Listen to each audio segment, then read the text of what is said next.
आजच्या कथेचं नाव आहे आपल्यातील परके. या कथेचे लेखक माहीत नसल्यामुळे त्यांचा उल्लेख करत नाही आहे, परंतु याचे सर्व श्रेय या कथेच्या मूळ लेखकालाच जाते. तर गोष्टीला सुरुवात करूया. रविवारचा दिवस होता. मनोहर आजोबा आपल्या मुलांची भेटायला येतील म्हणून वाट बघत होते. त्यांना 8 दिवस झाले बरं नव्हतं. त्यांना एका आश्रमात ठेवलं होतं. त्यांचा नाश्ता झाला आणि सकाळच्या गोळ्याही घेऊन झाल्या होत्या. एरवी ते TV पाहायचे यावेळेला, पण तब्येत बरी नसल्यामुळे झोपले होते. त्यांना BP सोडून कुठलाही आजार वगैरे नव्हता, परंतु वय झालं ना की काही ना काही शरीराच्या तक्रारी सुरूच असतात. तेही त्याकडे दुर्लक्ष करून आलेला दिवस छान जगत होते. एक 90 पार केलेले आजोबा. ते एका आश्रमात राहत होते. त्यांनी आयुष्यभर खूप कष्ट केले. त्यांनी गव्हर्नमेंट सर्व्हिस केली. त्या काळात पगार फार नव्हता, पण आजोबांनी त्यांच्या तिन्ही मुलांना खूप शिकवलं आणि त्यांना त्यांच्या पायावर उभं केलं. त्यांची दोन्ही मुले प्रकाश आणि आनंद दोघेही इंजिनियर होते. मुलगीही चांगल्या पोस्टवर कंपनीत मॅनेजर होती. तिघेही सेटल होते, शहरात राहत होते. पण आजोबांना आता घरी एकटं ठेवणं योग्य नव्हतं, कारण दोन्ही मुले आणि सुनाही जॉबमुळे बिझी राहत. मुले शाळेत जात होती. आजोबांना घरी एकटंच राहावं लागे. त्यांचे मेडिसिन आणि इतर काही गोष्टी हव्या असतील तर त्यांना वेळेवर मिळाव्यात, म्हणून मुलांनी त्यांना आश्रमात ठेवायचा निर्णय घेतला. त्यांचं मन सुरुवातीला तयार नव्हतंच, पण त्यांच्या मिसेस गेल्यानंतर ते खूपच एकटे पडले होते. त्यांना आश्रमात जायच्या आधी मुलगी कल्पना त्यांना येऊन भेटली आणि 2 दिवस सोबत राहिली. त्यांना काय हवं नको ते सगळं घेऊन दिलं. बाकी आजोबांना तर पेन्शन मिळत होती. ते कधीही मुलांना 1 रुपयाही मागत नव्हते. पण बिझी लाईफमुळे त्यांच्याकडे लक्ष द्यायला कोणालाच वेळ नव्हता, कारण प्रत्येकाला आपली स्वप्ने पूर्ण करायची असतात. संसार असतो, त्यात गुरफटले जातात. मग आजोबांच्या घरची स्थितीही अशीच होती. त्यांनीही मनाची तयारी केली की आपण आता आश्रमात जायचं आणि तिथेच समवयस्क लोकांसोबत छान राहिलेलं आयुष्य आनंदाने जगायचं. आता आपलं काही होवो, आपण परत या घरी नाही यायचं असं ते ठरवतात. आजोबांनी काही मागितलं तर सुनबाई म्हणायच्या, काय हो बाबा, तुम्हाला देईपर्यंतही धीर नाही निघत? कामं असतात महत्त्वाची चालू, असं नाही उठता येत. आजोबा समजून घ्यायचे, काही बोलत नव्हते. त्यानंतर त्यांना प्रत्येक गोष्ट मागितली तर असंच ऐकवलं जाई. सून आणि मुलगा दिवसभर नोकरी करायचे. नातवांशी त्यांना बोलावंसं म्हटलं तर त्यांना अभ्यास असायचा, क्लासेस असायचे. कधी कुणी समवयस्क मित्र भेटला तर गप्पा मारायचे, पण त्यांना करमत नसत. कुणीही त्यांच्याशी बोलायला नव्हतं. येणारा दिवस ते ढकलत होते, पण त्यांना आश्रमामध्ये ठेवण्यात आलं. त्यांनी आश्रमालाच आपलं घर समजलं. त्यांना खूप आनंद झाला. त्यांच्यासारखीच अनेक लोक त्यांना भेटत गेले. समवयस्क भेटले, गप्पा गोष्टी करू लागले. ते तिथे छान रमून गेले. मजेत दिवस चालले होते. तिथला स्टाफसुद्धा खूप छान काळजी घेत होता. त्यामुळे त्या आजोबांचे दिवस खूप मजेत जात होते. तेही मजेतच जगत होते. अधूनमधून मुले त्यांना भेटायला येत. कधीकधी ते आजोबा आजारी पडायचे वयोमानाप्रमाणे, पण लगेच बरेही व्हायचे. त्यांचा सगळा खर्च त्यांच्या पेन्शनमधून करण्यात येईल. पण त्यांना कधी काही त्रास वगैरे झाला तर स्टाफ किंवा डॉक्टर घरच्यांना फोन करून कळवायचे. तर त्या मुलाला राग यायचा, त्याला वेळ नसायचा. घरातही सगळं बघावं लागायचं.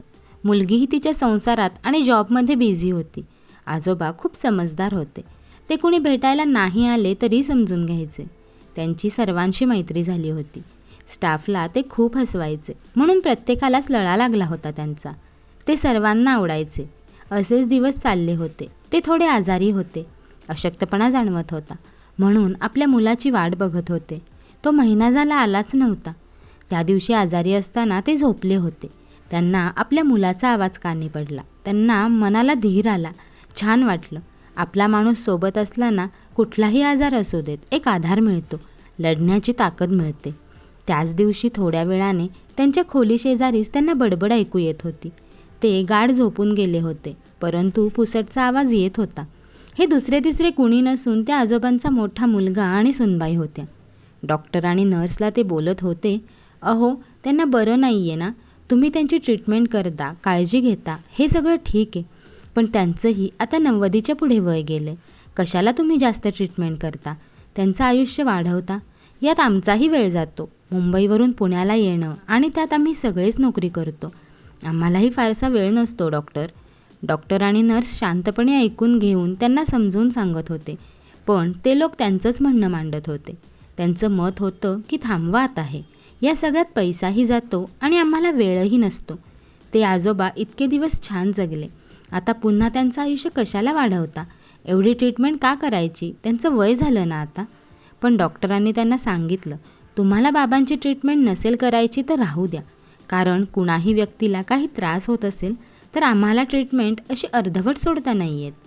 आम्ही आमचं कर्तव्य पार पाडू. तुम्हाला भेटायला यायला वेळ नसेल तर आमचा स्टाफ काळजी घेऊ शकतो त्यांची. जरा तुम्हीही समजून घ्या ना, त्यांचंही वय झालं आहे, म्हणजे त्यांनी यापुढे जगूच नाही आणि आपण त्यांना असं मरणाच्या दारात सोडणं कितपत योग्य वाटतं तुम्हाला? आणि ट्रीटमेंटसाठी फार थोडेच पैसे लागत होते, फक्त IV इंजेक्शन आणि काही मेडिसिन्स एवढेच त्यांना आता गरजेचं आहे. त्यावरून तुम्ही एवढं बोलत आहात? तसं नाही हो डॉक्टर, फक्त एवढंच वाटतं. उगाच त्यांचं आयुष्य वाढवून त्यांना त्रास देणं बरं नाही, त्यांचा मुलगा म्हणाला. पण डॉक्टरांना जे समजायचं होतं ते समजून गेलं. त्यांचा आवाज चढला. हे नवरा बायको डॉक्टर आणि नर्सशी जे काही बोलत होते आणि त्यावर डॉक्टरांचं त्यांना समजावणं सगळंच आजोबांनी ऐकलं होतं. पण ते झोपले तसं ते दाखवत होते. डॉक्टर आणि नर्स निघून गेले. त्यांचा मुलगा आणि सून आतमध्ये रूममध्ये येऊन तब्येतीची चौकशी करायची सोडून त्यांनाच बोलायला लागले. काय हो बाबा, या वयात असं काही ना काही होतच असतं की तुम्ही लगेच डॉक्टरांना सांगता, तुमचं नेहमीचंच आहे. मग ते आम्हाला कळवतात. आम्हालाही आमची कामं सोडून यावी लागतात आणि त्या डॉक्टरांना बोलायला काय जातंय, पैसेही लागतातच ना. आजोबा शांतपणे ऐकून घेत होते. त्यांना वीकनेस जाणवत होता. त्यासाठीच डॉक्टरांनी सलाईन वगैरे सुरू केलेलं होतं. पण या घरच्यांना याचं काहीच नाही करावं वाटायचं. थोड्या वेळाने ते दोघेही निघून गेले. आजोबा विचार करत बसले होते. दुसरा मुलगा डॉक्टरांना भेटला. तोही त्याच विचारांचा होता. आता वय झाले, जोवर राहतील तोवर ठीक, पण 90च्या पुढे वय गेले तर तुम्ही फार काही करू नका. जेवढं जमेल तेवढंच करा. डॉक्टरांनी त्यालाही समजून सांगितलं की त्यांना फार मोठा आजार नाही झालेला आणि ज्यासाठी त्यांना एवढे पैसेही नाही लागणार. ट्रीटमेंट दिली की ते बरे होतील, त्यामुळे तुम्ही प्लीज समजून घ्या. डॉक्टरने असं बोलताच तो निघून गेला. मुलांचे असे विचार, बोलणं ऐकून आजोबा खचून गेले असावेत. रोज व्यायाम करणारे, सर्वांशी गप्पा मारणारे, मस्करी करणारे, हसत खेळत राहणारे आजोबा नेहमी कधीतरी आजारी पडायचे, पण 2 दिवसात बरे व्हायचे. यावेळेस का कोण जाणे, त्यांची जगण्याची उमेदच संपून गेली असं वाटत होतं. त्यांच्याकडे बघून ते त्या दिवशी खूप विचार करत होते. डॉक्टर सकाळी सर्व पेशंटला तपासण्यासाठी राऊंडला आले. ते मनोहर आजोबांना तपासण्यासाठी गेले. तेव्हा त्यांना ते काहीतरी विचारात असल्यासारखे शांत शांत वाटत होते.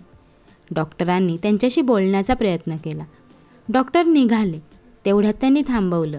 म्हणाले, डॉक्टर तुम्ही खूप करता हो माझ्यासाठी. नकळत डोळ्यात पाणी जमा झालेलं. नेहमी मला बरं करता, पण यावेळेस या घरच्या लोकांनाच वाटत नाही आहे की मी जास्त दिवस जगावं. ऐकलंय मी कालचं बोलणं. डॉक्टर म्हणाले, बाबा तुम्ही नका काही काळजी करू, आम्ही आहोत ना तुमच्यासोबत. तुमची काळजी आम्ही घेऊ, तुम्ही फक्त तुमची काळजी घ्या. आजोबांनी नुसती मान हलवली. आजोबा मनातच विचार करत होते की आपली माणसेही असा विचार कसा करू शकतात आणि यांना माझं काय करावं लागतंय. पैसे तर माझी सोय मी केलेली आहे, मी थोडीच कुणावर अवलंबून आहे, पण तरीही यांना असं का वाटावं. ते आज शांतच होते. केअरटेकरला म्हणाले, मी जरा वेळ पडतो. त्यांना शांत झोप लागली होती. 4-5 दिवस डॉक्टर त्यांच्यावर ट्रीटमेंट करत होते. घरचे त्या दिवशी नका काही करू असं सांगून गेले होते, पण डॉक्टर, नर्स आणि इतर लोक त्यांची सेवा करत होते. व्यवस्थित जेवण वगैरे करत होते. त्यांचे मित्र मनोहररावांना धीरही देत होते. तू लवकर बरा हो असं सांगत होते. त्या मित्रांनाही करमत नव्हतं.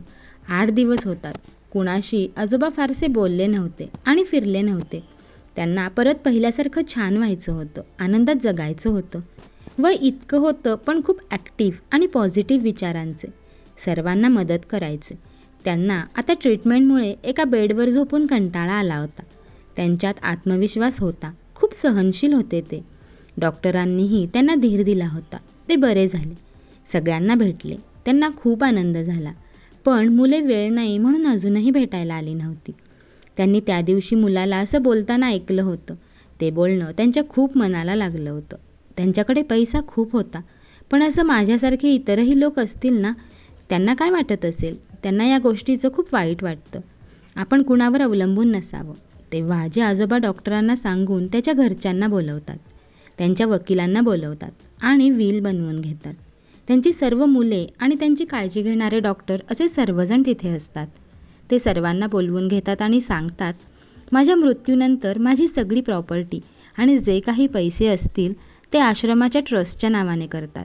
तिथे त्यांच्यासारखे कुणी पेशंट आले तर त्यांची ट्रीटमेंट वगैरे मोफत मिळावी म्हणून, आणि त्यांच्या मृत्यूनंतर स्वतःचं शरीर मेडिकल शिकणाऱ्या मुलांसाठी दान करावं, देहदान करावं असं विल ते बनवतात. मुलांना त्यांची चूक कळते. ते आजोबांची माफी मागतात. त्यांना घरी चला आता असं म्हणतात. परंतु आजोबा आश्रमात त्यांच्या परिवारासोबत राहणंच पसंत करतात. ते घरी जात नाहीत. हेच माझं घर आहे आता असं म्हणतात आणि ते आजोबा तिथेच आनंदाने राहू लागतात. जन्म आणि मृत्यू कोणाच्याच हातात नाही आहे. ज्याला जन्म आहे त्याला मृत्यू पण आहेच. प्रत्येकाला जगण्याचा अधिकार आहे. आपण ठरवणारे हे सगळं कोण? कधीकधी आपल्यातले परक्यासारखे वागतात ना, तेव्हा खरंच खूप त्रास होतो. आणि परकी माणसं मात्र न सांगता खूप काही करून जातात. या गोष्टीतून आपण एक नक्कीच शिकलं पाहिजे.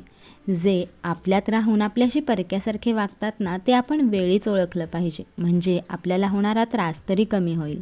आणि जे परके असूनही आपल्यासारखे वागतात, आपली माणसं होऊन राहतात, त्यांना आयुष्यात खरंच जपून ठेवलं पाहिजे.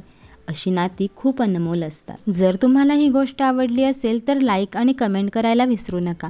आणि अशाच नवनवीन व्हिडिओजसाठी चॅनलला लगेच सबस्क्राईब करा.